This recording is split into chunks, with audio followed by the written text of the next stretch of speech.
Hello everyone, আবার চলে আসলাম ছোট্ট একটি ব্লগ নিয়ে। এটা পাঁচমাথা মোড়।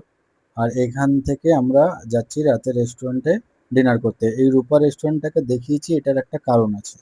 তো চলো যাই ওই পারে। এইটা হচ্ছে বিখ্যাত রেস্টুরেন্ট গোলবাড়ি, যেখানকার মাটন ফেমাস। তো রূপা রেস্টুরেন্ট এই কারণে দেখিয়েছিলাম কেন কি ওর মাটনটাও ফেমাস। টেস্ট দুটোরই মোটামুটি সেমই হয়, প্রাইসে একটু ডিফারেন্স থাকে। বাট চলো ভিতরে যাওয়া যাক। তো আমরা ভিতরে ঢুকে পড়েছি, আমি বসে পড়েছি, ও অর্ডারটা দিয়ে দিয়েছে, এবার অর্ডারটা আসা অপেক্ষা। এসে গেছে, দেখানো হচ্ছে, দাঁড়াও দেখবে, ওয়েট। এইটা এই হচ্ছিল দেখো। আমাদের মেনু, যেখানে দুটো পরোটা, চারটে মাটনের পিস, আর এক প্লেট মাটন হয়, আর একটা লেগ পিস, চিকেন মশলা আর মুড়ো, দুটো করে পরোটা ছিল।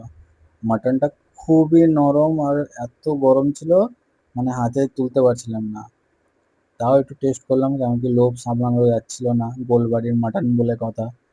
তো একটু টেস্ট করলাম, মানে টেস্ট করতেই মন ভরে গেল। এত সুন্দর, এত টেস্টি মাটন।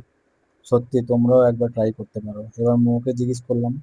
আমাকে এক পিস দিয়েছিল, কারণ আমি একটা প্লেটই অর্ডার করতে বলেছি ওর জন্য, কারণ গরমে আমি মাটন খেলে না আমার হজম হয় না। তাও এক পিস ট্রাই করে দেখলাম, ভালোই টেস্টি। আপ- তারপরে বাড়িতে আইসক্রিম দিয়ে ডিনার কমপ্লিট করলাম। দেখা হচ্ছে নেক্সট ব্লগে, টাটা।